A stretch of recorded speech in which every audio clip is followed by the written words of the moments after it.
Сәлем.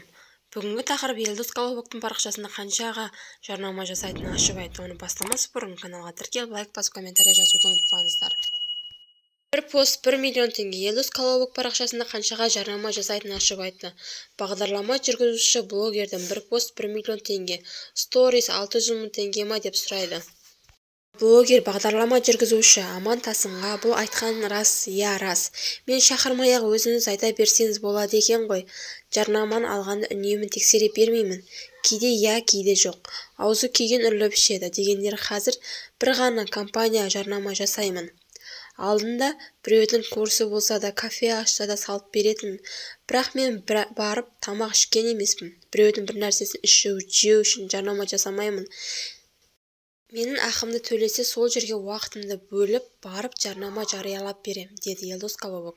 Естеріңізге сала кетейік, осыған дейін Елдос Колобок 7 жылға жуық уақыт ішінде баласын бола алмай жүргенін себебін ашып айтқан еді.